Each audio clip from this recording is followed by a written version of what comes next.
Testing Justice 7. Testing Justice 6. Testing Justice 5. Testing Justice 4. Testing Justice 3. Testing Justice 2.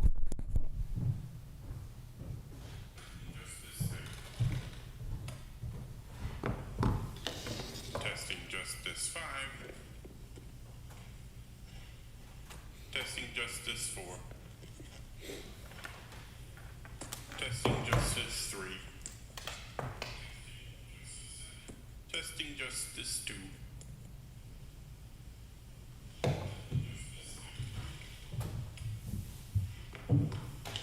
Testing Justice 5. Testing Justice 4. Testing Justice 3. Testing Lavalier 2.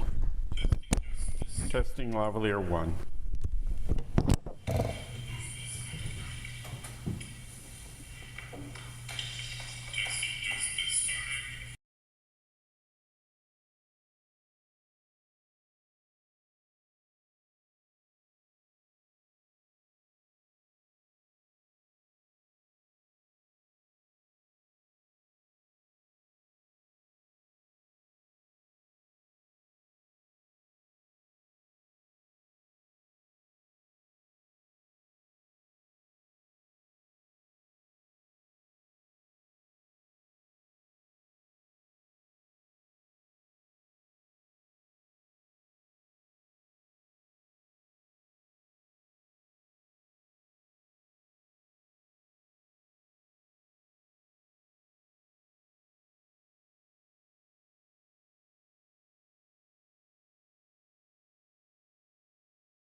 The first matter before the court is Lincoln 2430, Kelly Mitchell Davis versus Squirrel Island Village Corporation et al.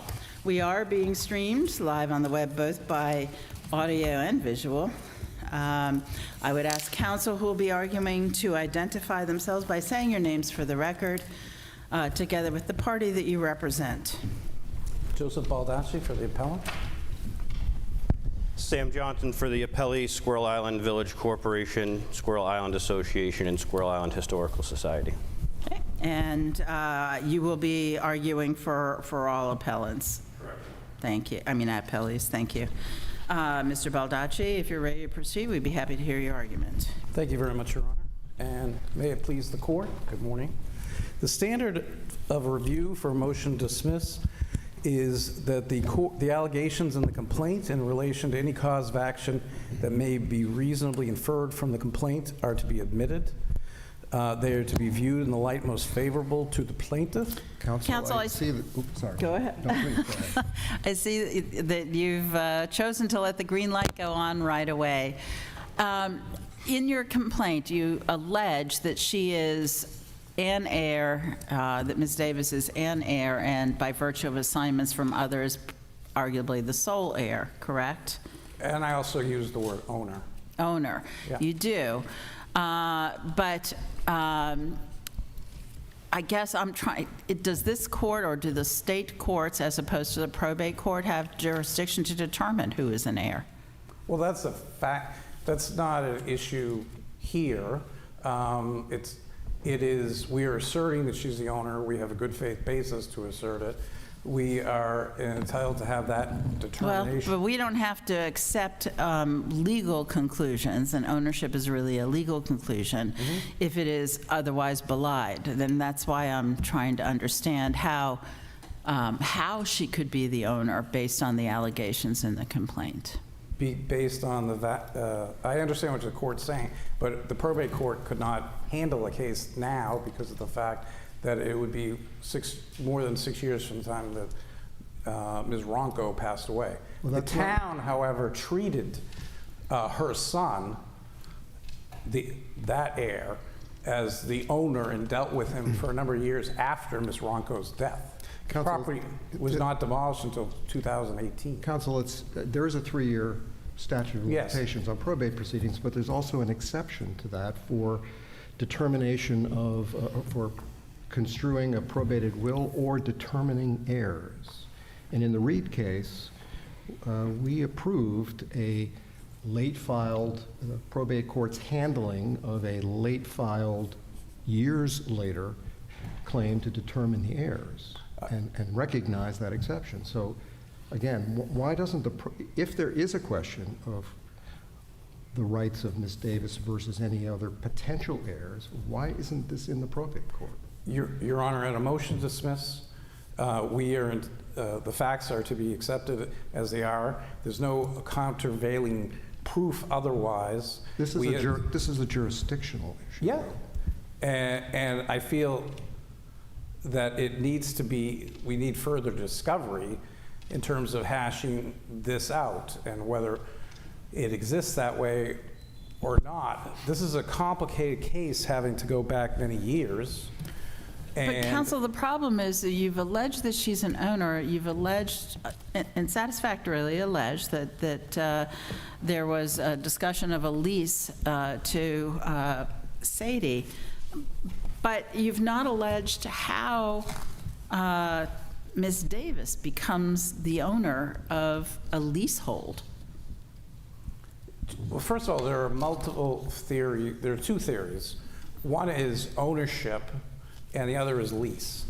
This property was occupied by their family historically before there was even a Squirrel Island Corporation. Are you suggesting you're making an adverse possession claim? Well, if I could just complete my train of thought. Go ahead. I'm suggesting that they were the owners. If you go through the records that we cited in the complaint, the Indian store has been there and they have recognized that they have been occupying it for tenting purposes for many, many years. So there's a historical record, and it's our argument in the complaint that the corporation has a limited charge from the legislature. And that limited charge, it's not a municipality, that limited charge, they can only do what is in that charge. And part of the complaint is that they acted ultra vires on a number of things. One is that this individual owned the land, and by the way they both recognized her as occupier and the fact that the 1903 legislation that created SIVC specifically states that for the purposes of taxation under this act, the person or persons entitled to the use or occupation of any lot on said land shall be deemed the owner thereof and be taxed for said lot and improvements, if any, thereon. If I can, I just want to derail your train of thought for just a moment. Sure. It seems to me, you may disagree, but it seems to me that the 72 lease to Sadie is very pivotal in our analysis here. And as I look at, in your complaint, you cited the vote of the Board of Overseers where it says, it was voted unanimously, the corporation will give Ms. Sadie Mitchell, this is verbatim, extended a self-extending lease for periods of 5 years to up to 100 years on the property she now occupies. That was a vote of an organization that didn't have the prerogative to grant a lease, and it's prospective. It says the corporation will give Mrs. Sadie Mitchell a lease, but I can't find anywhere else in your complaint that a lease was actually created and Well, delivered. I think that we would need to, that's the whole purpose of discovery and moving beyond a motion to dismiss. But don't you have to allege it in the complaint? I mean, it basically says, if John Jones says he's going to do something, and you have to, and the whole complaint surrounds what Jones does, but you don't actually allege that Jones did it. Doesn't the complaint fail? No, I think that the fact that there's a documented record of the lease, at least by the town minutes, I understand what the court's saying, but there is by the town minutes, and that's all, and the continued practice of what happened over the next 30, 40 years, not just with her, but with her son, who is Miss Davis's uncle. This may be extrajudicial, but does anybody have a lease in their briefcase today? No? That would be extrajudicial. All right, so we and it won't would even be- go there, but And I'm it just would be saying, beyond a motion to dismiss. it is. I'm just saying it's the allegation is missing from the complaint, as if to say, you say they're going to do this, and I would have expected to say, and in fact, the lease was in fact executed, delivered to Miss Sadie Mitchell. Well, I tried to show through the history of what happened, that is what happened, Your Honor, and that's why we need to move beyond the motion to dismiss. Well, counsel, excuse me, but Yes. history is one thing, but documents are another. So let's assume, just for the sake of discussion, that pursuant to that 1972 vote, a lease was actually executed. Where is it? And doesn't the statute of frauds, if there's no writing evidencing that conveyance, doesn't the statute of frauds prevail here? No. First of all, the town minutes itself is in writing. Second of all, this is a motion to dismiss. That may be a factual issue that has to be gone through discovery and maybe on a summary judgment motion. I think it's premature for us to make these conclusions on a motion to dismiss. So you cite the Beal case in support of your position, but Beal actually held pretty clearly that the minutes, to the extent that they can substitute for a lease, have to either specifically convey an offer, which is accepted, or specifically convey an acceptance in the minutes. That's not what we have here. In fact, Beal was pretty careful to say, if it's just some expression of future intent, it doesn't qualify under the statute of frauds. But if we had to litigate that case, Your Honor, the fact is that the subsequent practice of the town in dealing with her and with her family would be also further evidence of a lease. And I'm just saying there are huge factual Or it could be conclusions. evidence of a license, in other words, that they let her be there. But that, doesn't that if come, let me finish, but doesn't that come back to where I sort of started, is how, if there's nothing in writing, how is there any kind of property interest, whatever the nature of that ownership is, that can and did pass to Ms. Davis? Your Honor, we have two theories. One is lease, and one is ownership.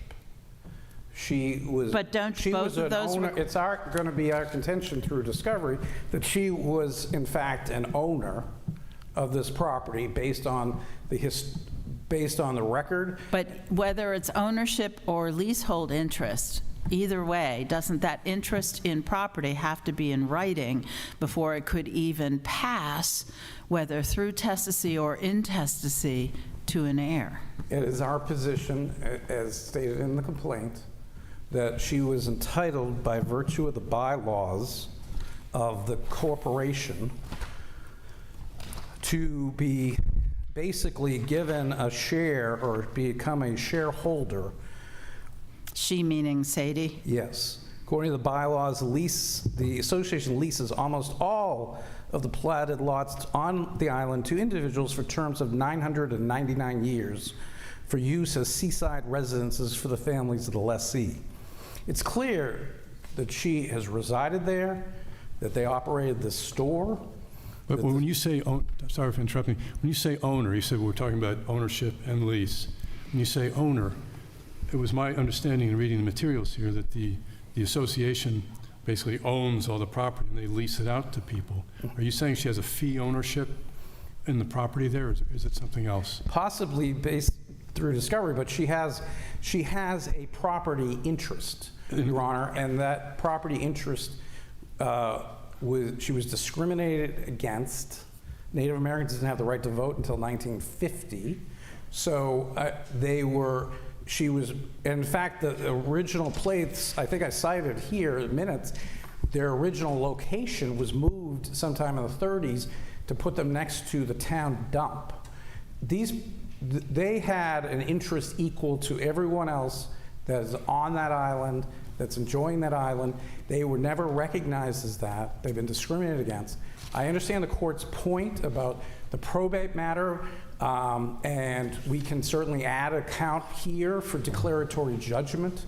The Superior Court could decide that issue. It's not solely, the Superior Court could decide that issue, or we could, depending on how the facts turn out, but we are alleging that she is the owner by virtue of those assignments, and there's nothing that's been presented to us to counter that. But you also have no documentation for having received a share or a half share, do you? No, she didn't receive those because she was a Native American, and because she was not treated, that's part of my claim, is that she either ownership or lease. Either way, there was no judicial process. And if anything, I would argue that her son, who continued operating it until it was demolished in 2018, who is given his rights completely to, as well as all the other heirs of Ms. Ronco, have given their rights to the appellant, that we have at least made a good faith basis that under a motion to dismiss, the motion to dismiss should be denied. We should be allowed to at least proceed with some reasonable discovery. And I think many of these issues involve both legal and factual conclusions. And I respectfully ask the court to consider that and the documented history, because it's clear after 1972 that they dealt with her as a leasee, if you will, a person with property, and then they also dealt with her son as the inheritor of that. Thank you, counsel. Thank you, Your Honor. Good morning. May it please the court. My name is Sam Johnson, and I represent the appellees in this matter. I do think the court keyed up on the two major issues before it on appeal. Well, we did, but let me back up for a moment. Again, this is on a motion to dismiss based solely on the allegations in the complaint. You agree?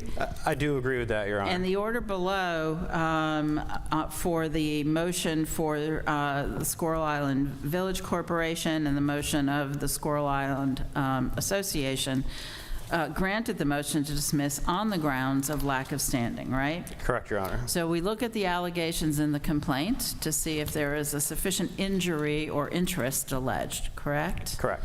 So she alleges she's the owner of this property. I understand there may be reasons why that may not in fact turn out to be the case, but don't we accept that for purposes of a motion to dismiss? And I think in your earlier questioning, you hit the nail on the head. You accept factual allegations, but you're not required to accept legal conclusions asserted in the complaint.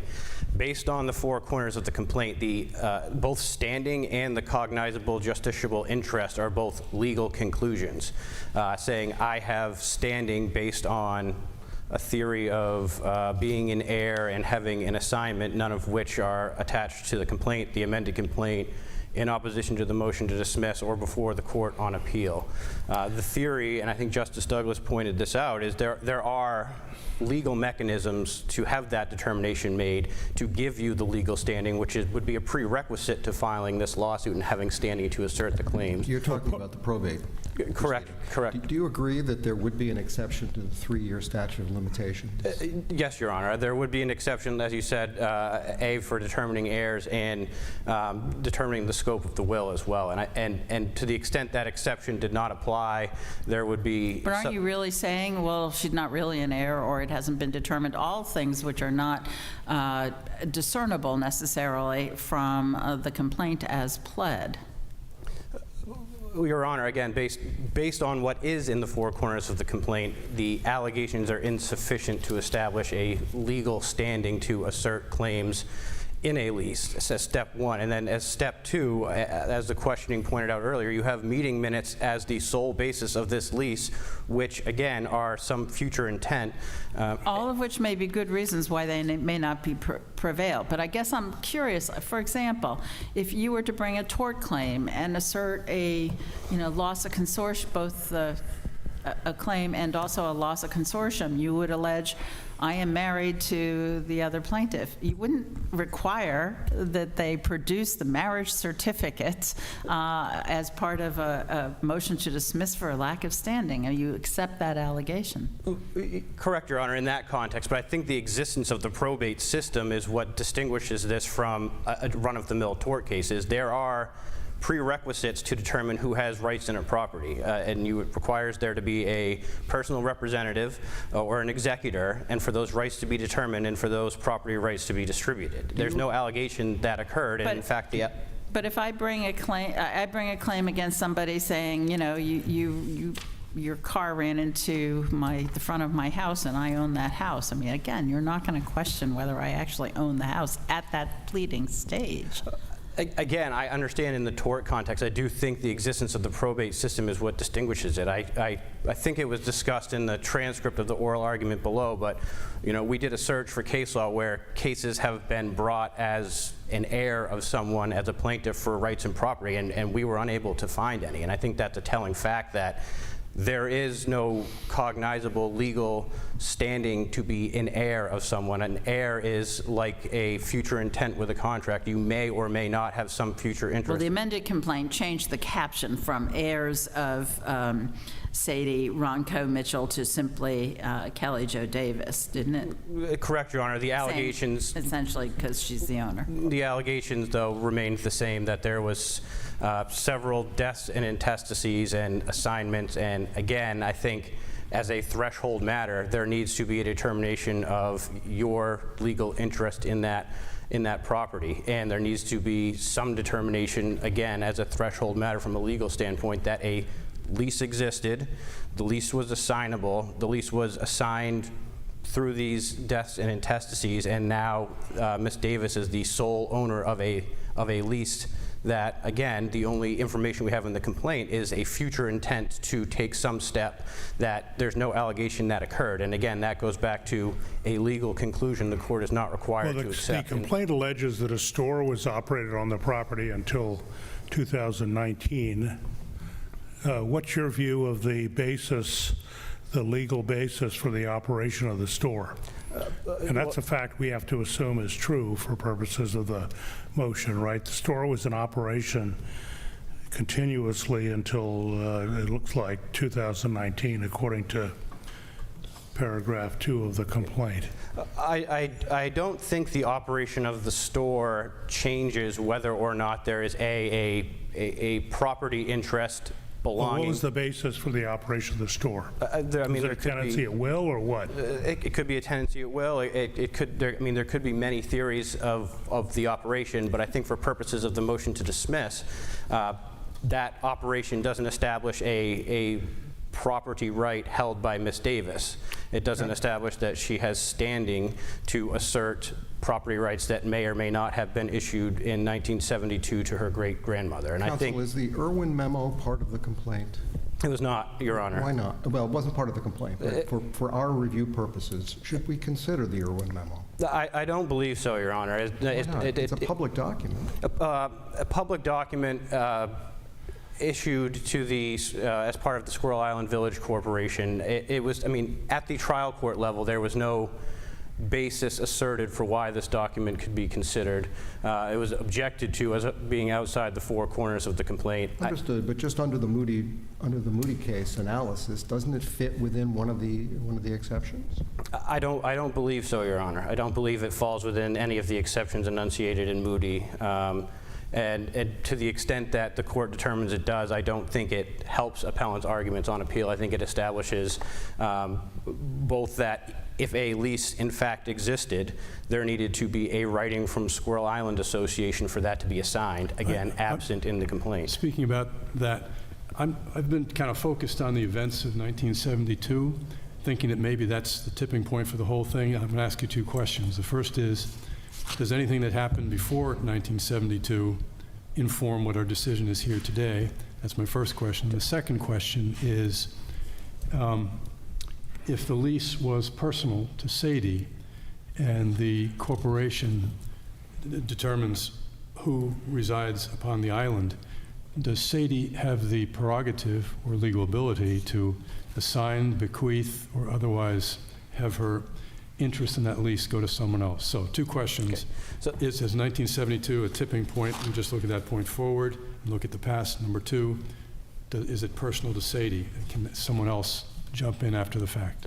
So to answer the first question, Your Honor, yes, I think based on the four corners of the complaint and the allegations asserted, 1972 is the tipping point. I don't think anything that happened before 1972 is going to be necessary in reviewing whether the allegations of this particular lease, whether they're standing, whether there's a justiciable claim. To answer your second question, again, there's insufficient facts in the complaint to establish that the lease issued to Sadie, if one was in fact issued, and again, based on the language in the complaint, there's never an allegation that this lease was issued. Here are the terms of the lease. Here were the parties between which the lease existed. Here are the terms sufficiently definite for the court to affix a meaning to. So again, there's insufficient facts in the complaint to establish the lease existed. There is no claim that the lease in fact existed and was assignable and then was assigned to, Sadie Mitchell's son and then assigned to Miss Davis. And I think to go back to a point raised by Justice Douglas, if the court were to consider the memo attached to the opposition to the motion to dismiss, there's language in there that says these leases are not assignable and without written consent of the Squirrel Island Association. And again, there is no allegation in the complaint that Squirrel Island Association authorized in writing a lease that may or may not have existed to be assigned and to whom. Counsel, if we were to determine that this is a matter that should have been brought in probate court to determine the heirs,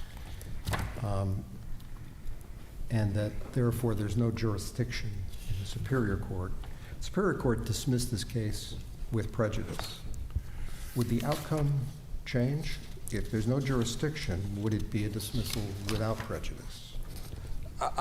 Your Honor, I believe the dismissal would remain with prejudice. It's a plaintiff's or appellant plaintiff's prerogative to choose the correct venue and to file in the correct venue, and failure to do that would result in a dismissal with prejudice.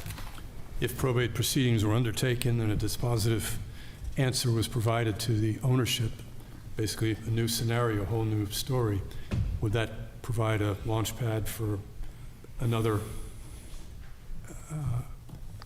effort along the same lines? And I hate to speculate, Your Honor.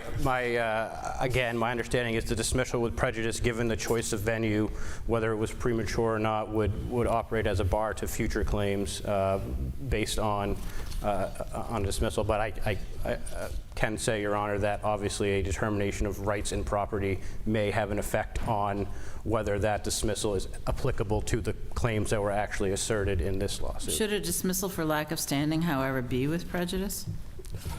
Your Honor, I believe, again, that a dismissal for lack of... The whole point is it's saying it's not justiciable and that it's not being adjudicated on the merits. It's not an adjudication on the merits. It's an adjudication of your inability and lack of standing to bring a claim, which, Sure. again... But if tomorrow she came back and said, here's the probate determination that I really am the sole heir, et cetera, I mean, isn't that error, even if it's correct to have dismissed it for lack of standing, isn't a dismissal for lack of standing necessarily without prejudice? Your Honor, so I believe the dismissal would be with prejudice. I'm not saying there aren't arguments that, as you pointed out, that these are now a different set of facts before the court because this has been determined. This was not a determination at that point. So facts may come out of the probate court, which would provide a solid platform for standing. It's possible, Your Honor, but what I would say, again, for purposes of this appeal, is the four corners of the complaint that are currently being reviewed do not establish the necessary And I facts. understand that, but I guess I'm challenging you on whether a dismissal for lack of standing, it can be a dismissal with prejudice. And Your Honor, I guess my understanding is that determination is that you lack standing, you don't have the ability to assert the merits that you are trying to assert. But it's not a determination on the merits, is it? It's a determination of your inability to prosecute the merits of your claims. Right, which could change tomorrow if somebody assigns something to me or whatever. I mean, in general, I'm talking about. In general, Your Honor, then I believe under those set of facts it could be a dismissal without prejudice. Again, my understanding based on the inability to assert those claims, it is a determination on those merits. There was one claim which doesn't hinge on an interest in property, either ownership or lease, and that is the harassment claim. Would it be your position that that claim itself could still be dismissed with prejudice? I do, Your Honor, just based on the facts that were actually pled in the amended complaint. There are no facts that would establish any type of action undertaken by any of the appellees as harassing. I think the actual count was 2 sentences and repeat and reallege, and these actions constitute harassment. That's a bare recitation without unembellished by any facts in the actual amended complaint about who did harassing, what was the harassing conduct, and how that harassing conduct was Well, that brings me then to another question or a related question. So the motion to dismiss that was brought by the Historical Society was under 12b-6 for failure to state a claim, and very few of the allegations were against the Historical Society. And that motion was granted. It looks like both motions were granted on the proposed orders that were submitted, but that motion was granted without further specification. The motion brought by the Village Corporation as well as the association were brought both on standing as well as a failure to state a claim. If we disagree with you on the standing issue, if we were to say, you know, there really are sufficient allegations on standing, what do we do then with the remainder of the motion to dismiss for failure to state a claim or comply with Rule 8? Your Honor, again, it's a de novo review. If this court were to determine both that there was standing and that she has a legally cognizable interest to be adjudicated, and I believe detailed in our brief, the actual counts alleged in the complaint likewise fail to satisfy the 12b-6 standard. Insufficient. So even if we thought she had standing, we should go on to the issue of failure to state a claim? If the court were to determine, again, which we disagree with the standing, if the court were to determine there was standing, then yes, in the de novo review, this court should reach whether each count is satisfied and whether the elements are satisfied by the factual allegations in the complaint and the amended complaint, which we don't believe they are, Your Honor. Thank you. And Mr. Baldacci. Thank you, Your Honor. I would just want to focus on part of paragraph 2 of our complaint, which doesn't just rest about Ms. Mitchell's estate, because she died in 1994. Her heirs were her children. One of them continued operating the store with the town's in cooperation with the village corporation, and then his son, who is my client's brother, continued operating until it ended in 2019. They've assigned all of their rights. There's no contravening, there's nothing coming to the court that's saying they don't have these rights. But there's a process for discovery, which is premature now, that can hash out the ownership or leasehold issues, which do require a fair amount of factual determinations, because this family was continuing to operate this as a going concern until 2019.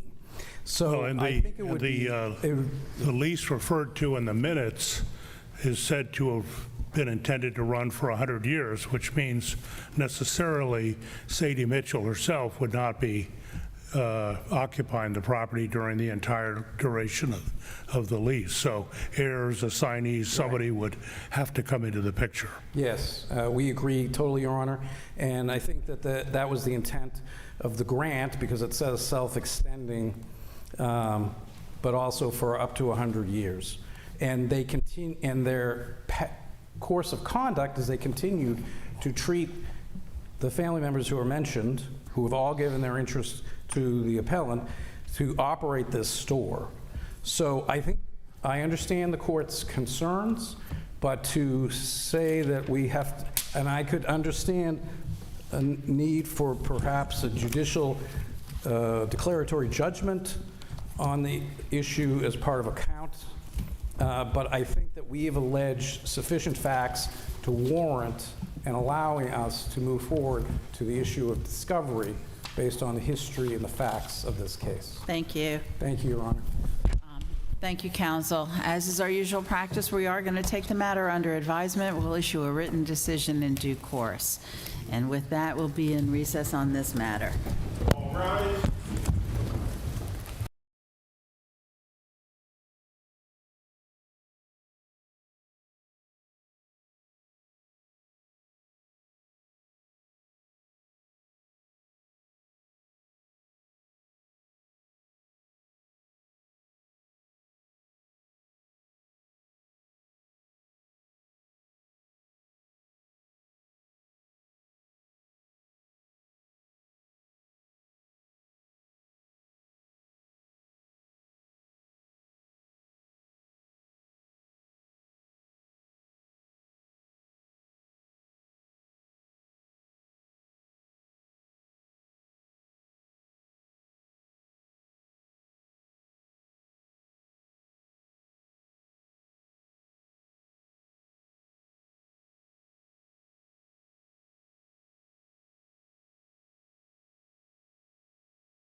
be seated.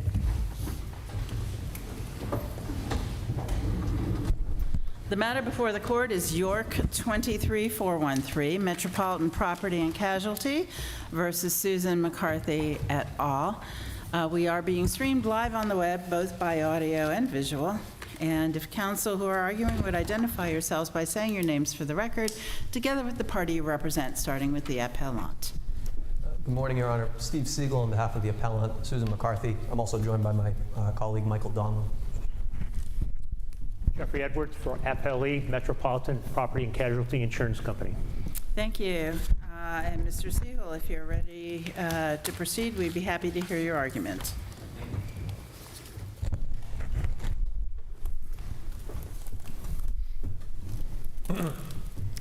May it please the court, again, my name is Steve Siegel, and I'm here today on behalf of the appellant, Susan McCarthy.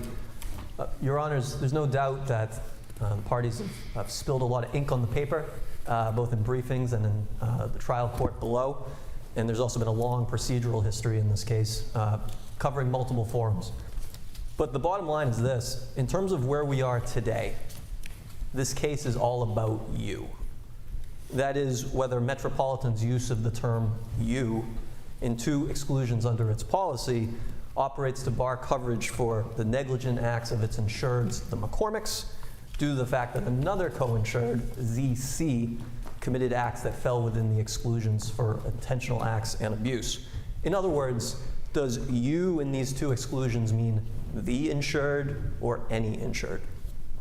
The trial court found that there would be coverage under the policy unless an exclusion applied, because McCarthy established at trial that there was a bodily injury arising from an occurrence as those terms are defined in the policy.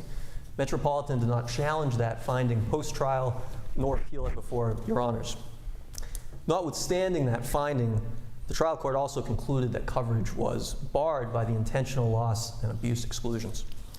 We respectfully submit that the trial court erred in finding that these exclusions applied to the negligent insureds for four primary reasons, any one of which is sufficient to find in McCarthy's favor. First, by applying you to the McCormicks, the negligent actors, as that term is used in the two exclusions, the court improperly applied an expansive reading of the exclusions rather than a narrow construction as required under Maine law.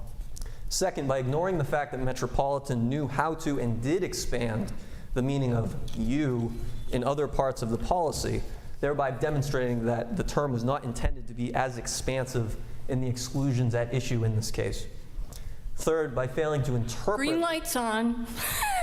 Didn't quite get through all four. That's all right, Your Honor. I want to get my head around the precedent. There's no published case in Maine that deals exactly with the language of these exclusions, correct? I agree with you. So let's look outside Maine. Metropolitan, as I've understood it, found two unpublished New York decisions, exactly the language that are against you. What case uses exactly the same language and supports your position? So, Your Honor, on a couple of points. So I assume you're talking about the Roddick and Colmy cases out of New York. Mm-hmm. Significantly from McCarthy's standpoint is those decisions derived from an unopposed briefing. Right. I get why you want to distinguish them, but what case anywhere supports your position based on the exact language of these exclusions? Sure. In terms of where you is at issue, and I assume that's where you're going, Your Honor. Well, in any, and then the definition. Sure. So, I mean, the framework, as I see it, really comes from Johnson and Crocker, which this court has decided, right?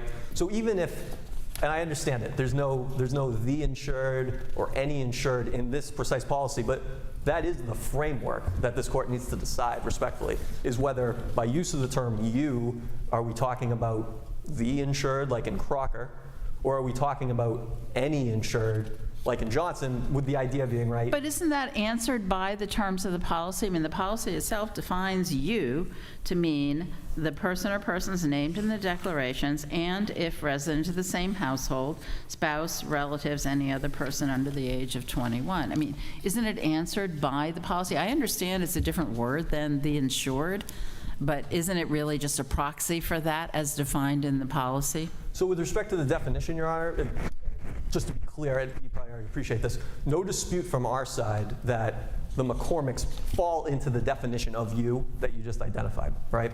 We don't dispute that. But in terms of then looking at the word you as used in the exclusions, there's no indicator, unlike Johnson and Crocker, where you had words like any in front of insured or the in front of insured. There's nothing like a you or any you or the you. But the plain language of the provision that I think we're talking about, in the event of such loss, in this case the loss is the sexual and physical abuse, in the event of such loss, no one defined as you or your is entitled to coverage, even people defined as you who did not commit the action causing the loss. So respectfully, Your Honor, and I may be misreading, there's an intentional loss, there's a parallel intentional loss provision in a property loss exclusion that talks about no one defined as you would get coverage. Yes, and that's what I'm reading from. Oh, okay. Well, on that, that's actually not the one that's at issue in this case.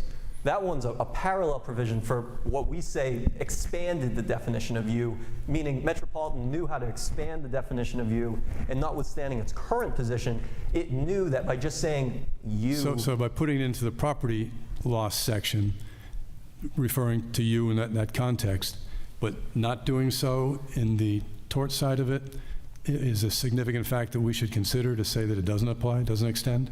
Absolutely. That Metropolitan understood that by just saying the word you in the exclusions at issue here, it knew, notwithstanding its position now, that it would not cover every insured if one insured was triggered, right? In the one you just cited, Your Honor, that the point there is they knew they had to expand it, otherwise it would only apply to the you that did an intentional act. Why would there be a distinction there? I mean, in this, as you know, there's a body of law about extending coverage for intentional acts, particularly sexually abuse of minors, that sort of thing. And the companies are aware of that, and they don't want to cover it. And why would they conceivably not wrap that into the fact, this overarching exclusion for intentional acts, but specifically physical sexual abuse? I mean, that doesn't stand to reason. Are you saying you're parsing the language and that's as far as you're looking? Well, I guess what I'm saying is, one, I don't know why Metropolitan obviously wrote it the way it did, right? But with respect to, they had every opportunity. If they had said, instead of you, if they had said any insured or something along the lines of what was said in Johnson, I think that ends this dispute. But when it said you, again, in terms of a narrow construction of an exclusion, a narrow construction would be that just the you who committed the intentional act or the abuse would apply. Whereas if we did it the way the court did it, it's expansive and goes against Maine law. I think there's another point too here, Your Honors, is that arguably there's an ambiguity. From our position, it's clear that it only applies to the you who commits either the intentional acts or abuse. But even if that's true, then don't you kick out under our case law that says, yes, but if the damage that was caused is the same damage. In other words, even though you're alleging independent negligence by McCarthy over the minor, the damage is the same damage. No question the damage is the same damage. But isn't that covered? In other words, even if we construe you narrowly, the damage is still the same damage. I think, Your Honor, where we would respectfully submit we go is that in Crocker, you had that exact situation, right? So you had an intentional actor, and then you had the negligent actor, and the court found, look, yeah, there's not going to be coverage for the intentional actor, but by virtue of they were, in Crocker, we were construing the expected or intended, correct? Right, I think it was an intentional loss. Which is a little bit different. And here what we're talking about is we've got two provisions, the intentional loss, but also the provision about with the abuse exclusion. Agreed. And that just says we do not cover bodily injury caused by or resulting from actual, alleged, or threatened sexual molestation or contact, et cetera. And it doesn't seem to really matter by whom it was inflicted. So on that very issue, Your Honor, the next sentence, though, in the abuse exclusion says, this exclusion applies whether the bodily injury is inflicted by you or directed by you for another person. You may have noted that in our briefing there was some discussion about the First Circuit decision that issued back in, I'm doing this from memory, I think it was 2013, 2014, talking about there was an ambiguity there as to whether this applied only to any individual who committed abuse or the you who committed abuse, and said that at best, for Metropolitan, it was ambiguous, and therefore there needed to be some you in order to trigger that. But that's why I'm questioning whether it really kicks back into the Johnston and Allsay, where it's the damage is the same regardless of how you define which is the you. I gotcha. I hear you. You don't agree? But I think, and again, this was kind of the point I was trying to get, I think, to Justice Connors earlier, is that, at least based on the body of Maine law, I think the framework necessarily is Johnson or Crocker. And with Crocker being to what we were talking about a moment ago, Your Honor, that there still can be coverage even if the harm is exactly the same, if we apply it as the insured as being the equivalent for how you is being used in these exclusions. I'd like to draw your attention to a policy provision that it's at page 106 of the appendix, and it's mentioned in the briefs. It addresses intentional loss, and I'll just read it. In the event of such loss, meaning intentional loss, no one defined as you or your is entitled to coverage, even people defined as you or your who did not commit or conspire to commit the act. And in this case, Ms. McCarthy, Susan McCarthy, is one of the people defined as you or your. I'll back up just a second. She is an assignee to the original insured. She's claiming coverage. Agreed. And ZC is also within the scope of you or your. And doesn't that clause apply? The Chief Justice has pointed out that it refers to property loss, not personal injury. But you agree that, at least with respect to property loss, this clause would preclude recovery. I think that's probably right, Your Honor, if that was the one that was at issue on this appeal. Right. From our perspective, it actually supports our position because it shows that Metropolitan knew how to expand the definition of you in certain situations. With regard to property loss. Correct. And the language that you cite here is noticeably missing in both the intentional loss for bodily injury and the abuse provision. There is a sentence from Crocker that maybe is not, the case may not be analogous, but I think probably the Superior Court was leaning in the same direction. It says, such an insured language in an exclusion clause is equated with any insured and means that the conduct of any insured that is excluded from coverage bars coverage for each insured under the policy. I mean, that's sort of a broad statement there, but that, again, I'm getting back to my point. Common sense would indicate, particularly if they're applying that to property loss, when you switch it over to an egregious intentional tort like physical abuse or sexual abuse, it just seems inconceivable that they would say, okay, we'll cover this for the person who actually did it, but if you're a policyholder under the same policy, you don't get that same exclusion for that injury. It just seems that you're focusing more on that language as opposed to the risk that is insured. You see what I'm saying here, just philosophically? Sure, Your Honor.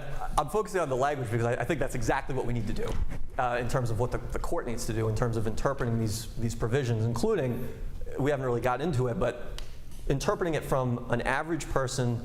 I see the red lights on my... Finish your answer.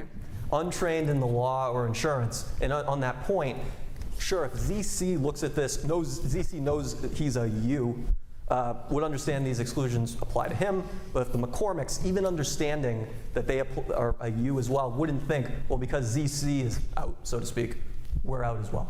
Thank you.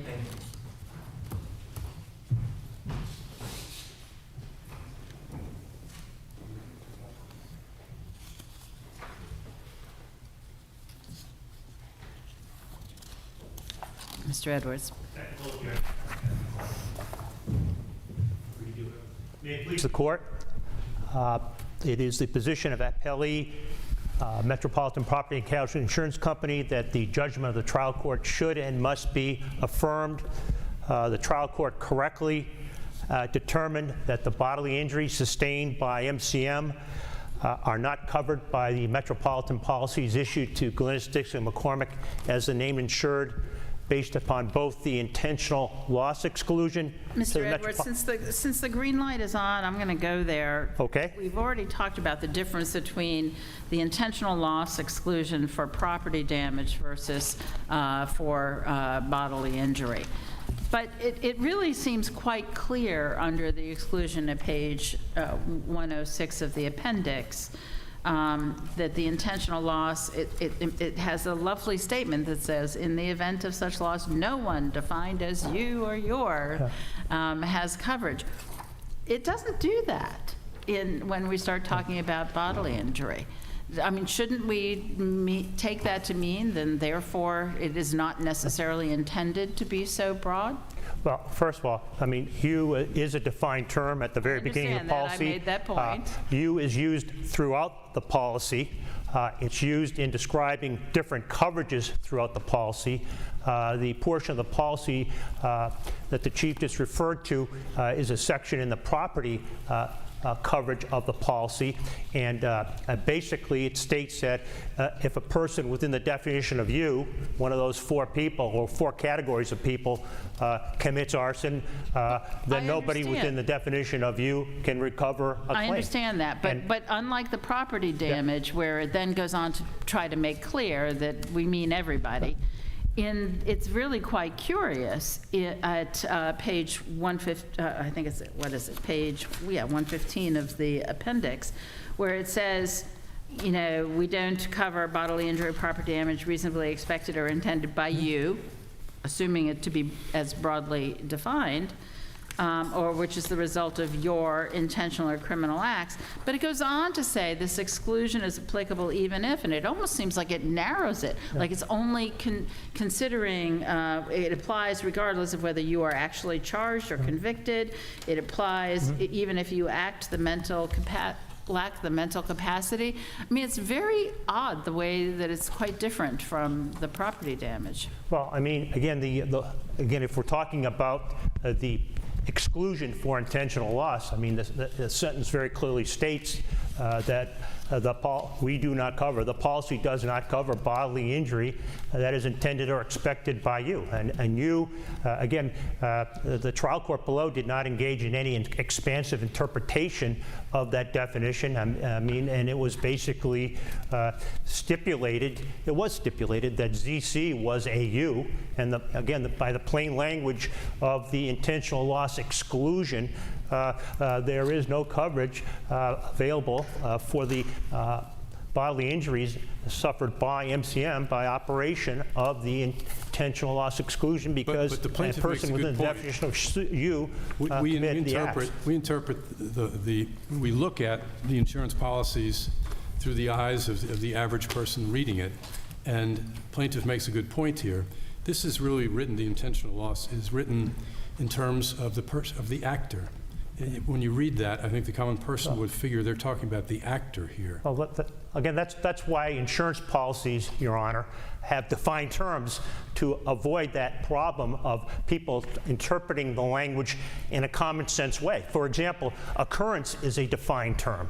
Occurrence could mean to an average person something that happens, but it doesn't. It's a technical term, it's defined, and it means an accident.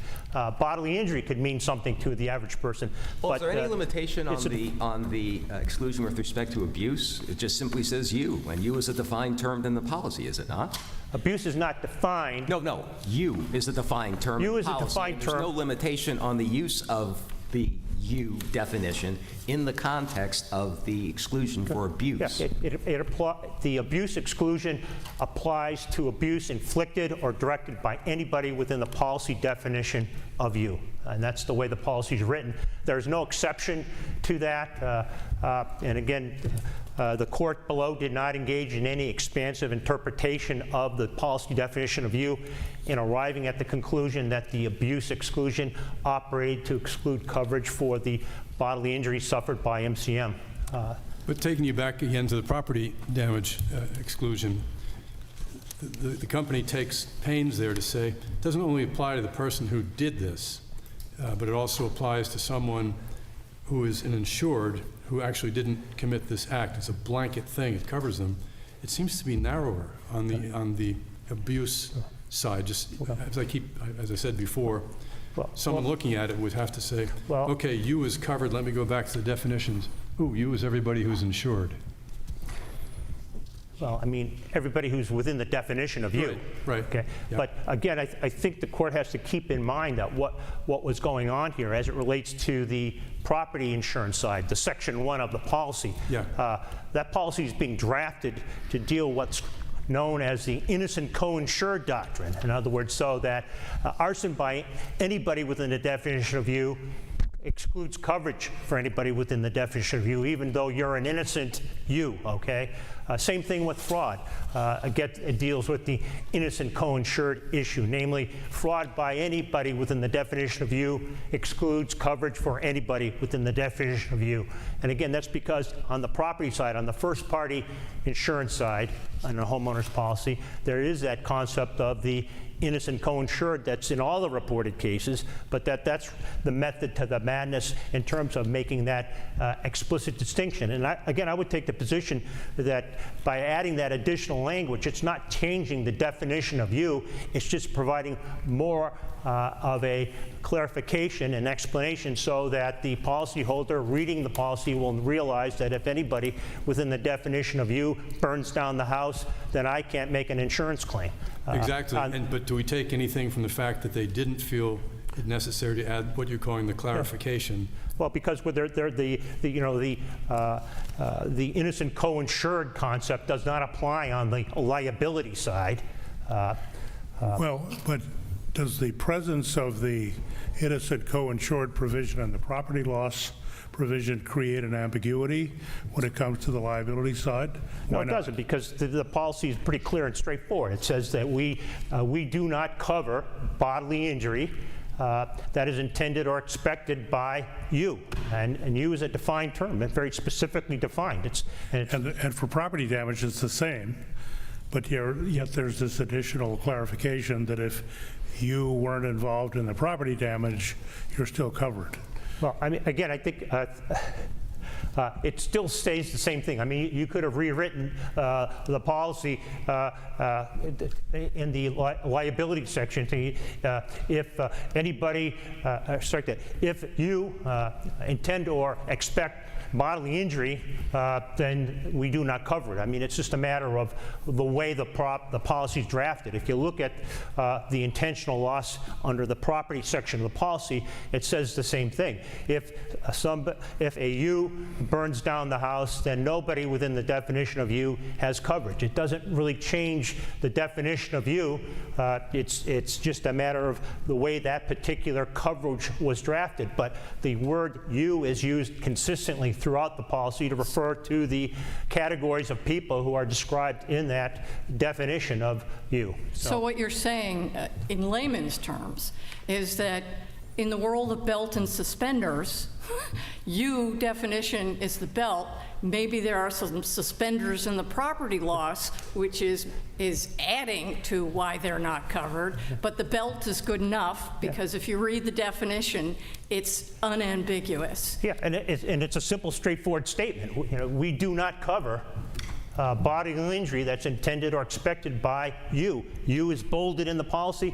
It's a defined term at the beginning of the policy, and it's a defined term because of the need to avoid the situation where what a common sense definition of the word you would be by an average insured. Can I ask you a side issue, not necessarily raised by this case here, but the plaintiff in this instance is not suing, alleging an intentional act. The plaintiff is alleging a negligent act. In other words, the defendant here didn't commit any intentional assaults or sexual abuse, anything like that. Rather, it's an entirely different cause of action of negligent, I assume, negligent supervision. Does that allow them to sidestep the policy exclusion for intentional acts of abuse? Well, no, Your Honor. I mean, and again, I mean, no one's contending that Glennis Dixon McCormick was a perpetrator. Right, of course. And again, this is a recurring fact pattern in these intentional loss cases. The party who negligently failed to prevent the perpetration of some evil deed. But in this situation, the way, again, the policy is drafted, it's intended to basically exclude the negligent failure to prevent the bodily injury. So we focus on what is the occurrence here, what is the injury. The injury here is a subject matter that is excluded. Is that what you're saying? Well, we do not cover bodily injury that's intended or expected by you, and that encompasses everybody in those 4 categories. Of course. I'm repeating myself, but it's made that way. But Glennis didn't intend or know this was going to happen. And that's the Look, reason for the narrative. She did not intend or expect anything like this to happen, I suppose. I mean, we never got into that part of the case because the case was settled, but let's concede that for the sake of argument. Okay. But the point of the matter is bodily injury that's intended or expected by any person within the definition of you is excluded from coverage. And it was Johnson said it's the nature of the injury as opposed to who expected it or intended it. Exactly, right. And again, Johnson also, the Johnson case is as close a case as we have to this one in the sense that the Johnsons in that case, I think, were innocent co-insureds in the sense that they were negligent and they were not perpetrators. Mr. Edwards, can I please go to finish the question I keep trying to ask, which is, let's go to Section 18 exclusion for abuse. First of all, is it your contention that either one would exclude coverage here? Either one? Yes. But both do? Yes. So in other words, even if we agreed somehow on the argument with regard to intentional loss, nonetheless, the abuse exclusion also excludes coverage in this case, correct? Correct. From your perspective. All right. So the abuse exclusion seems to say, again, we don't cover bodily injury caused by or resulting from various acts, and it seems to be without regard to by whom it was caused. Is that what you're arguing? That would be my argument, and has been my argument since at least 2012, Your Honor, that the exclusion for abuse excludes all abuse regardless of the perpetrator or the persons involved. All abuse is excluded by the first sentence of the abuse exclusion. Then what is the purpose of the second sentence? Second sentence is clarification, once again, just to make it clear to people within the definition of you that this exclusion would apply to their conduct in abusing, causing bodily injury with resulting from abuse. So again, that those issues have been litigated to some extent in the past. It's referenced in the brief, but I would say, at least for purposes of today, it's pretty clear that the abuse exclusion certainly applies to abuse inflicted or directed by you. In other words, a person within the definition of you. But again, I would argue more broadly that abuse across the board by any perpetrator, whether or not they're within the definition of you, is excluded from coverage. I guess that's my question. So you would suggest that this would exclude it regardless of who caused the injury? Correct. But in this case, I mean, contrary to what the First Circuit, how they interpreted this language. well, the First Circuit and the U.S. District Court for the District of Maine. It's a duty to defend, so it's a different level. Exactly. I mean, that's, again, that's what we litigated at that level. Again, I'm not relitigating that. To some extent, it may be the law of this case, but certainly I still believe that the abuse exclusion as drafted excludes all abuse and is not limited to abuse perpetrated by an insured, by a you. But in any event, in this case, the abuse was perpetrated by a you, ZC. Well, the complaint in this case alleges emotional injury as well as bodily injury, and the exclusion appears to apply only to bodily injury, which is defined to be physical harm. Yeah. So is there anything in the policy that excludes coverage for emotional injury caused by abuse? well, I mean, as a standalone exclusion, and I'm going a little bit from memory here, Your Honor, because I don't think this has been raised either before the trial court or in the briefs, but I believe that emotional distress arising out of bodily injury, physical harm, would probably be covered, but standalone emotional distress is not covered. But again, I'm not relying on the emotional distress exclusion to the coverage. We're relying on the intentional loss and the abuse exclusion. Thank you. Thank you. Not sure whose phone was going off. Your Honors, I just sat through hearing about Metropolitan's attempt to clarify the language. I know that's the language that's been responded to with respect to our arguments. I mean this with all due respect, and it's a rhetorical question, but how hard would it have been to say, if it was really supposed to be any insured, that they know that Johnson and Crocker exist. All you have to say is any insured in both the potential loss exclusion, in the abuse exclusion, and that kills this issue, I think, probably, with all due respect. And with respect to the abuse language, it's their language. They didn't need to say the second sentence that said, this applies whether you intends to do it or you inflicted it. They could have just said, we're not going to cover abuse, period. But they didn't do that. They kept going. And this is what the first. Can I stop you for a second? Of course. I mean, insured is not, unlike other policies, when it's used as an insured, they do not define an insured or any insured in this policy. They define you, and they seem to use you throughout the policy, or your, as a proxy for what would have been insured in older policies. Isn't that true? I think you're probably right, Your Honor, from our perspective, the enormous caveat about whether is it any insured or the insured, and that's not clear. Well, from our perspective, and that works with the word insured, but we don't usually say any you or the you. I understand. Grammatically, we just don't do that. And I don't mean to be a broken record here on this, Your Honor, but again, that's Metropolitan's language. They could have done exactly your point. They could have said any insured or the insured, but just didn't do that. One point Justice Connors raised I just wanted to address quickly if I can. In terms of what the First Circuit held, from our perspective, whether it's coming from a duty to defend window or a duty to indemnify window, it really was a contract interpretation in which they found this is just ambiguous. So from our position, whether you're in duty to defend or duty to indemnify, you get to the same conclusion. Thank you. Your Honors. Well, thank you, counsel, for your arguments here this morning. And we will take this matter under advisement and issue a written decision in due course. It is also my understanding, Mr. Siegel, that I'll take either, Your Honor. in my brain, I'm like, I knew it was that, and then that's why I said it wrong. That's what happens. It's my understanding that this is your first argument. As is the usual practice of this court, we invite counsel back to take the greetings of the court. With that, we'll be in recess on this matter. All rise.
morning. Good morning. You can be seated. The matter before the court is Oxford 2444, James Day versus the Town of Hiram et al. We are being streamed live on the web by audio and by visual. And I would ask counsel who are arguing to introduce yourselves by saying your names for the record, together with the party you represent, starting with the appellant. Sean Turley for the appellant, James Michael Day. David Goldman for appellees Brian and Sarah Schnell. Okay. And the town is not separately arguing, I take it? Correct, Your Honor. Okay, thank you. Then, Mr. Turley, if you're ready to proceed, we'd be happy to hear your argument. Your Honor. Good morning, Your Honors. May it please the court. This case is an appeal by my client, James Michael Day, of a decision by the Planning Board for appellee Town of Hiram to issue a conditional use permit to appellees Sarah and Brian Schnell to construct and operate a brewery and beer garden on land they have leased in a residential district in the town. There are two independent grounds for this appeal. The first is that the board committed an error of law when it misinterpreted the so-called necessity standard, which I'll get to in a moment, and that there's no competent evidence to support the finding on that standard. I will focus my introductory remarks on the first of these grounds for the appeal. So I'd like to start with the text of the necessity standard itself. Under the necessity standard, applicants for conditional use permits are required to show, quote, the need of a particular location for the proposed use. It is my client's position that the necessity standard means what it says. In order to satisfy it, an applicant needs to show that something is needed about the particular location proposed for the use in order to conduct that use. Notably, the necessity standard does not say the applicant needs to show the need of the particular location for the applicant. The emphasis here is on the need associated with the use of the land, not the needs of the user of the land. Despite this, the board found that the Snells complied with the necessity standard by first finding that the proposed brewery was located, or rather they had a property interest in land in the residential district where they hoped to have a brewery, and presuming that the Snells did not actually have a property interest in any other land in the town, including the commercial district. In essence, they transformed the necessity standard into a test of whether or not it was really convenient for the Snells to conduct the brewery on land they already had an interest in, and in a sense, a financial capacity test about whether or not they could afford to relocate or put the brewery in the commercial district. The cardinal rule of ordinance construction the court should apply here is that ordinance provisions should be read according to their plain and ordinary meaning. The plain meaning of the necessity standard really hinges on what the word need means. The word is not defined in the ordinance, but necessity is. And it says the necessity exists when one thing, quote, cannot be done without something else. In the same vein, one of the stated purposes for the residential district where the brewery would be located is that commercial uses are not allowed unless they're, quote, compatible with and necessary to residential development. I appreciate that people enjoy breweries. I think it would be a stretch to say that they're necessary for residential development. Looking to the dictionary, necessary, which is synonymous with need, generally means something that's essential or indispensable. This court has defined essential to mean, quote, indispensable, absolutely requisite, and indispensably necessary. This idea that need implies... Counsel, I see that the green light is on. Yes, Your Honor. And can I back you up a little bit then? Absolutely. You have posited that a failure to meet the necessity standard, as you have defined it, means it requires the board to deny the application. Is Correct, that Your Honor. correct? Well, I'm looking at the ordinance, and I don't see anything in the ordinance that says, unless you find that they meet each and every factor we have listed, the application must be denied. To the contrary, it simply says, in subsection 1 of 6.7.3.4, in considering a conditional use permit, the board shall evaluate the effects of the following things. And then in subsection 2, it says the planning board shall also consider the following factors.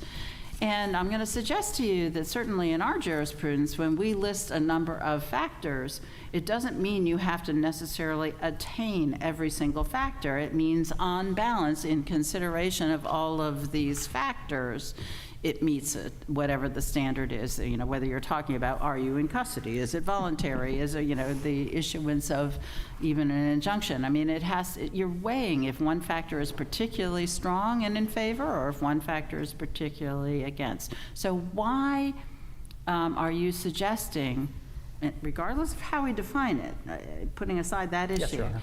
that a failure to meet the need standard means it's fatal? Sure. So 2 reasons. One is you have the use of the word shall in this provision, as you do in the preceding provision. I do think those need to be read together as listing a variety of factors that shall be considered by the board.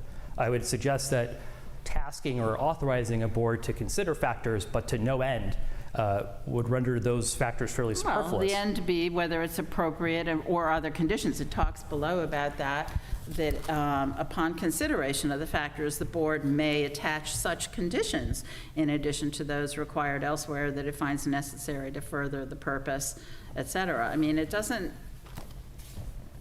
there are reasons for considering it. Sure, Your Honor. I take your point. I would say that certainly if the intent here was to create some type of, as you put it, a balancing test of sorts of, I'll consider all these factors and in the totality, this is not too harmful to locate in the residential district. I think the ordinance text itself would reflect that balancing.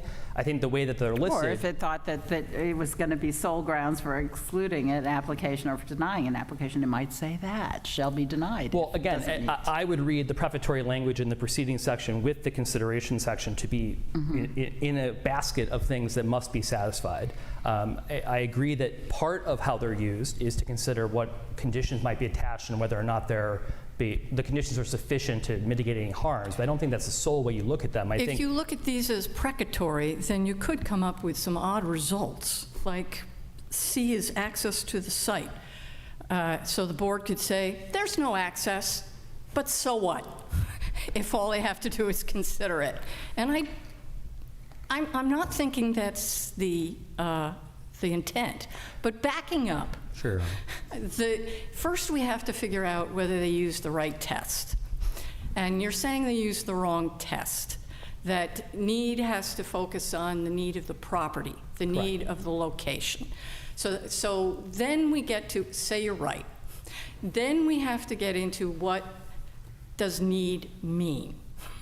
And the case law on that is very, it varies from place to place, but the general trend is to say, in this context, need means more like in the public interest, like a certificate of public convenience and necessity. It doesn't mean absolutely critical. Your Honor, I'll concede that I don't think, and it has never been my client's position that in order to obtain the conditional use permit, they'd have to show that there's literally no property anywhere else in the universe where they conduct this use. I think well, you did say indispensable. That's your word. That's the court's definition of essential, which is part of the definition of necessary. I think, as I said, it's a relationship of indispensability. I think they had to show something. And here there's an absence of any showing of any kind. And they could have a variety of things. I mean, obviously the most obvious examples are one where the land use itself requires something geographically in the land itself, like a gravel pit or something. But they don't show anything to that effect of there's a need, even in terms of kind of just a brewery in itself, like what the inputs are. There's no showing at all. So I think it oversells the kind of indispensability of sorts, and I'm in part taking into account, just what you're saying, that need is not, I don't think it in every situation, in every context means absolutely requisite. Well, we have to, assuming they use the wrong test, then we would need to remand it because they make the decision. Sure. But then we'd have to kind of give them a little help on what this means. And the definition of need can't be too squishy because then you get into an excessive delegation problem. So we need to have some specific, this is what it means. Does it, and there's the gamut of indispensability, and then there's need that just says, well, the community, if there's no grocery store in that community, that would be good enough. or if the only thing you can do on that property is this particular use. But don't we have to give some kind of specificity in order to avoid that constitutional problem? Sure, Your Honor. I think absolutely this court can aid not only the Town of Hiram Planning Board, but any other municipality that has this need language in articulating what need means. I do think, though, that when dealing with ordinance construction, you're dealing with kind of the ordinance as a whole, which is one of the key kind of canons of construction. And I do think that the definition of necessity and that statement of purpose regarding basically that a commercial use needs to be necessary to residential development pushes things closer on that spectrum, as you identified, towards indispensability and away from just kind of like, you know, a want or it's convenient or, you know, the public would be benefited by. So I think Let me take you back to the question of remedy here. Even if you're correct that the planning board used the wrong standard by looking at need from the applicant's standpoint, and even if you're correct that there is no evidence to support a finding of need here, this is one of 11 factors in subsection 2, and if you add the 5 factors in subsection 1, it's 16. At best, if you're correct on all of your points, that gets you a remand, doesn't it? Your Honor, I believe it would get me a remand. So if the court determines it's an error of law in terms of that interpretation of the necessity standard, it'd be a remand to vacate the issuance permit. Of course, and this is always the case, need to be context. Resources, in terms of if there's resources available, an applicant can always reapply and seek a different permit, and then make the showing as articulated by this court. Well, but is it a vacate or is it a remand to reconsider the existing evidence in light of, or even arguably take new evidence in light of the definition that we supply? Sure, Your Honor. I think over several cases, this court, when faced with an error of law, has vacated the underlying decision, has not remanded for additional findings, except for in cases where maybe there was some inadequacy of a record. I understand we vacate the decision, but you've posited that we not only have to vacate the decision, but they would have to start the process anew.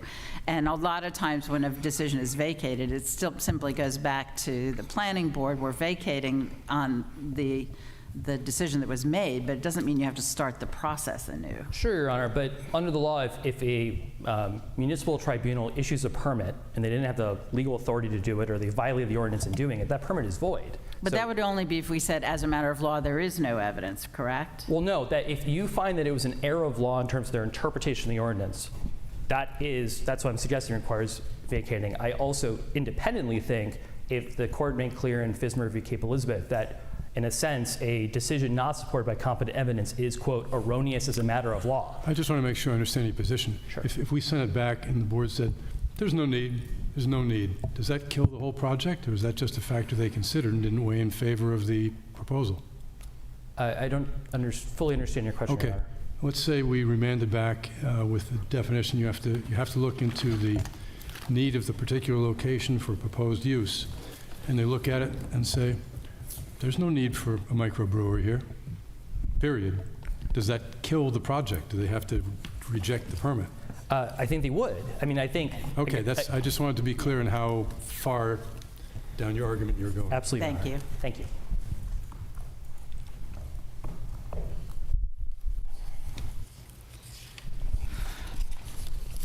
And Mr. Goldman.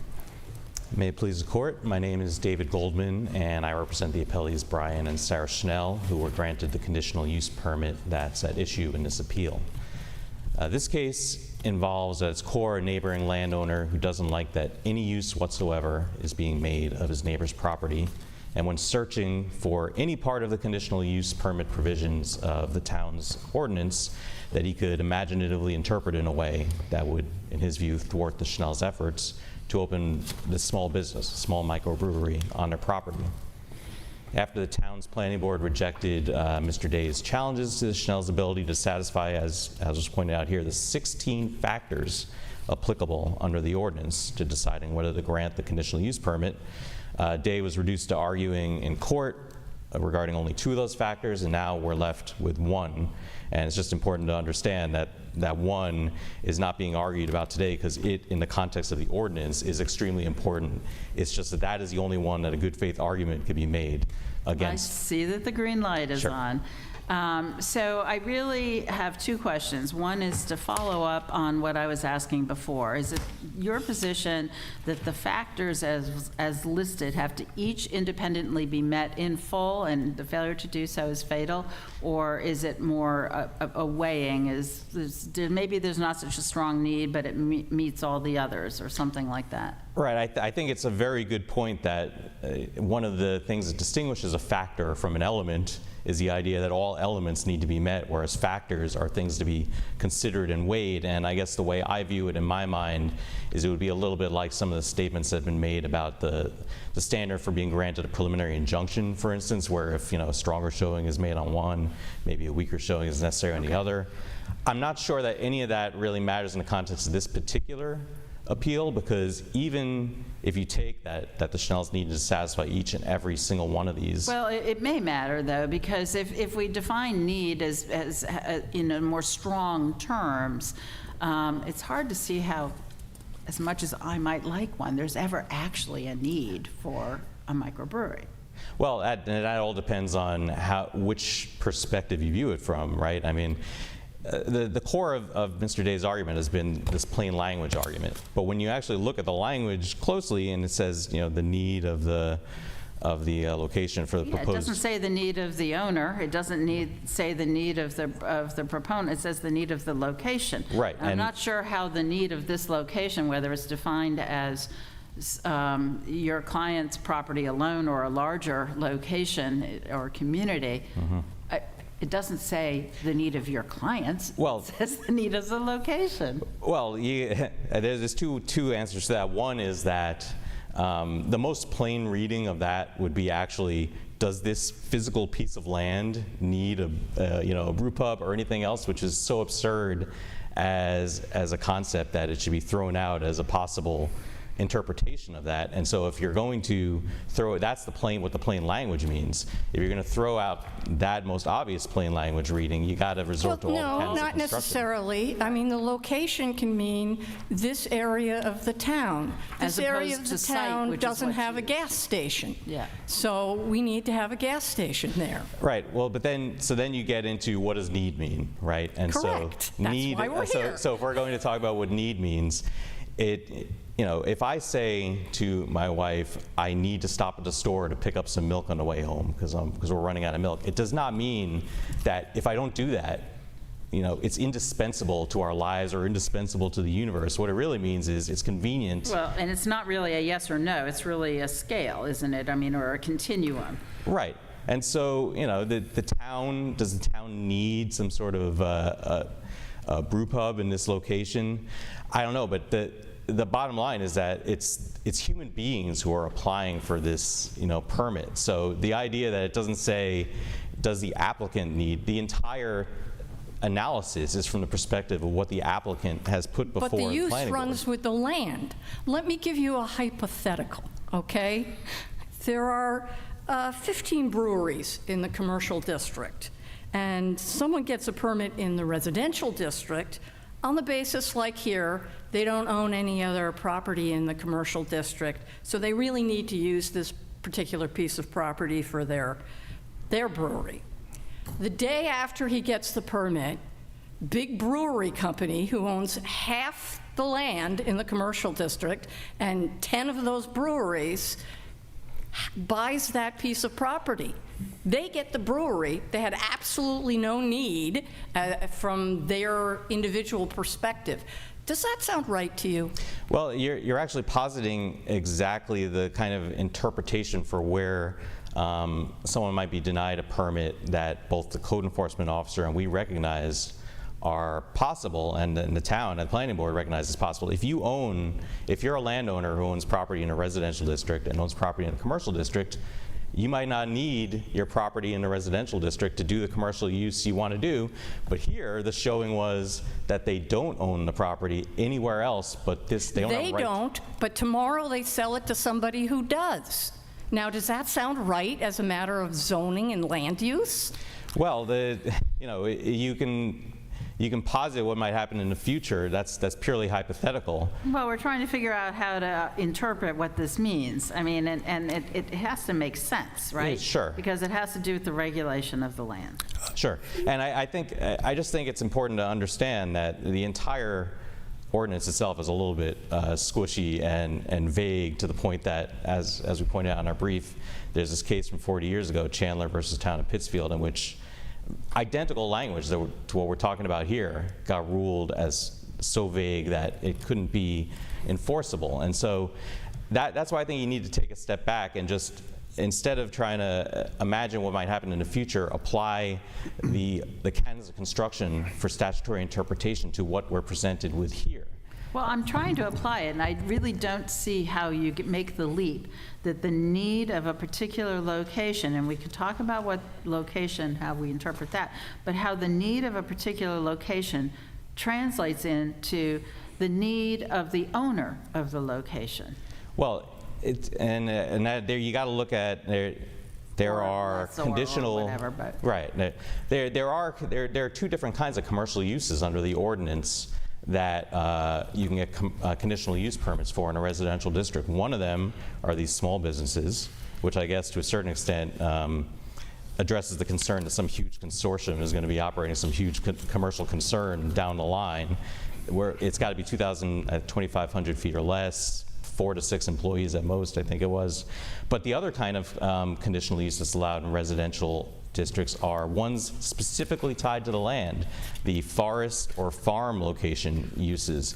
And so it goes to show that the drafters of the ordinance understood when they want to tie this to something particular about the land, that's how they do it. Well, when they feel like they want to identify what uses are allowed within the land, generally they zone. They say, you can have these as you don't need anything. But if you want to get a conditional or special exception, then you have to show more. And so what you're saying makes perfect sense when you're getting the comprehensive plan together and you're deciding what uses are allowed within each district. But that's not this situation. Right, and all I'm saying is that beyond the comprehensive plan, the drafters of this ordinance specifically identified that forest and farm uses, which are uses that require that the land in particular, those are identified as a separate kind of conditional use that's allowed. There's that kind, and there's small businesses, the small physically and small in terms of the number of employees. And the judgment is being made, essentially the concern of zoning ordinances is what effect is my use of my property that I want to make going to be on your property. And so the judgment is being made that small businesses that are physically small and that have few employees are not likely to have a very big impact on surrounding uses. Well, you're saying it sounds like it's compatible, so it's close enough. But that's not what the language of this. It's not a compatibility provision. It says need. Right, the need, but then, and again, so the need, I think all of these need to be viewed from the perspective of the applicant is applying, and does the applicant have a Why need? can't need be viewed from the applicant and the town and the community? Why do we have to adopt a linear or restricted view of need? I think that is a good point, that we don't need to decide every case that might arise under this standard now. All we need to say is that this particular use satisfies the need because the applicants need it, without foreclosing the possibility that the town can also bring in its concerns in the future, or even something specific about the land. But if the town wanted to tie this to a particular applicant, wouldn't they have said the need of a particular applicant for the proposed use? It says location, doesn't say anything about an applicant. It seems to me the point you're trying to make here, to look at it from the applicant's point of view, that's not what it says. It says the exact opposite. Well, I think that it doesn't say that you need to look, saying the need of the location for the proposed use does not in and of itself imply to me that we're looking at it from the town's perspective or anyone's perspective. The way you determine, it's fundamentally ambiguous as to what it means. Well, let me just ask you, if we decided that it is the town's perspective here, whether the need of the town for this particular location for the use, and if that's the case, there is no need for the brewery, so item 2B is knocked out. Can the planning board still issue the permit on the strength of A through K. I do think they can, because they're factors and they're not elements, as I said. So knocking out B doesn't take you off the playing field. So the next question is there enough evidence on the record and the findings of the planning board to indicate that this permit still should be granted even without a showing of B? Oh, absolutely. There was, if you go through the the planning board's hearing, you'll see that they analyzed every single element specifically, and that there was ample evidence on most of these other factors. Like I say, this need. So can we make that call? Sometimes on criminal cases we say, oh, there was a mistake here, but there was so much overwhelming evidence over here that we're still going to affirm the result. On the record here, can we say there was a mistake, wrong approach taken on B, but even if we considered B to be a total loser, there's so much evidence to the contrary, we would still affirm it?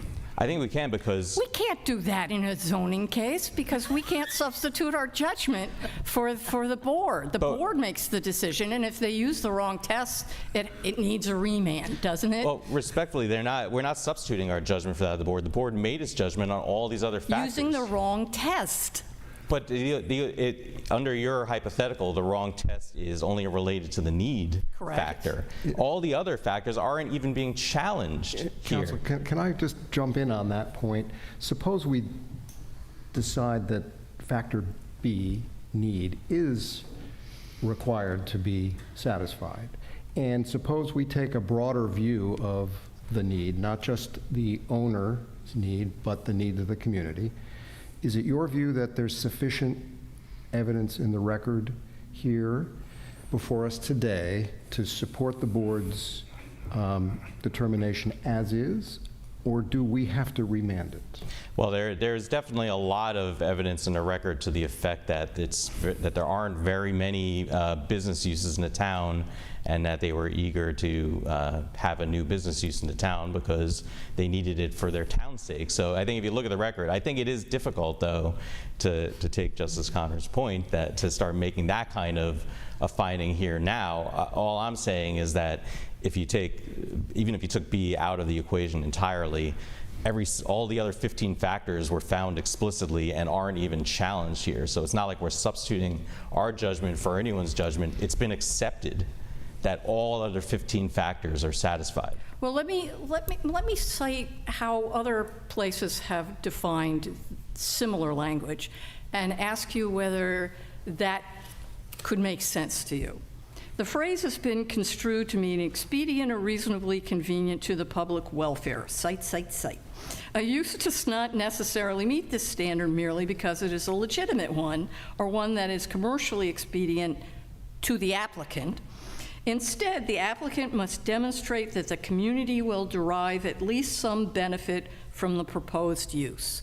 So we need to remand saying, if we applied this test, you will need to analyze, and you need to do it, board, whether the community will derive at least some benefit from the proposed use.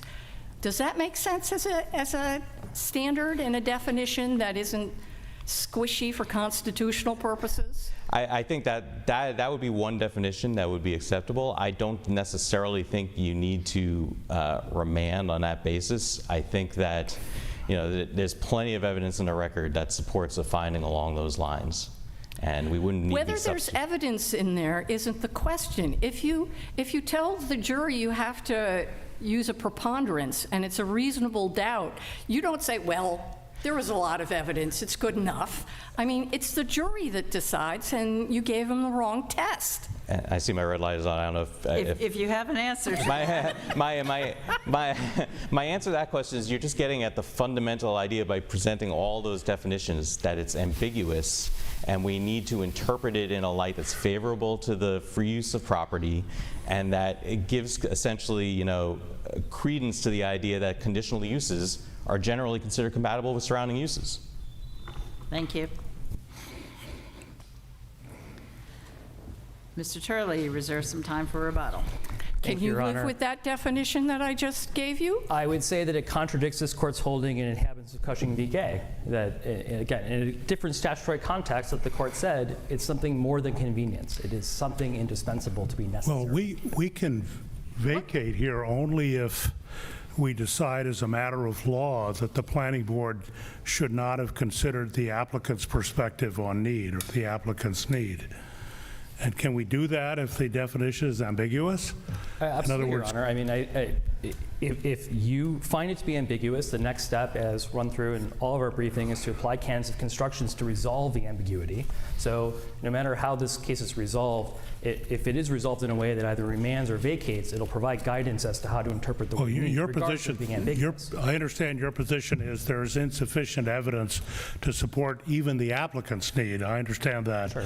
But on the test that the board used, your position is that the board erred as a matter of law in considering the applicant's need.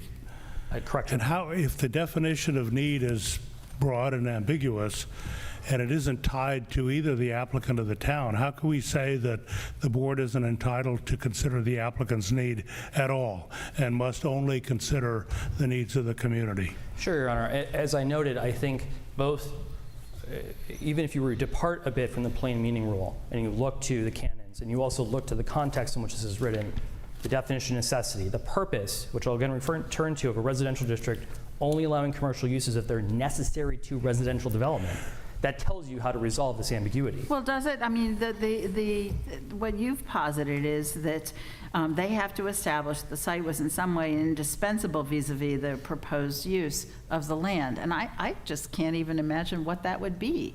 Well, Your Honor, it may in fact be preclusive. I admit that, but rather, I mean, there's all sorts of land uses that involve some input from the land or need some amount of space from the land. I mean, this is a matter where there's nothing in the record at all. It's not they tried to show it and now we were left with a question. But if you're proposing that to be the definition, it can't be absurd. And if your proposed definition would essentially not ever permit a commercial use in the residential, which is frankly not what the ordinance says, I'm just not understanding it. So I don't understand how that could be the definition. Sure. So classically in applying ordinances, you have the test, so to speak, of what the legal meaning of the ordinance is, and then you have a factual finding as to what meets that standard.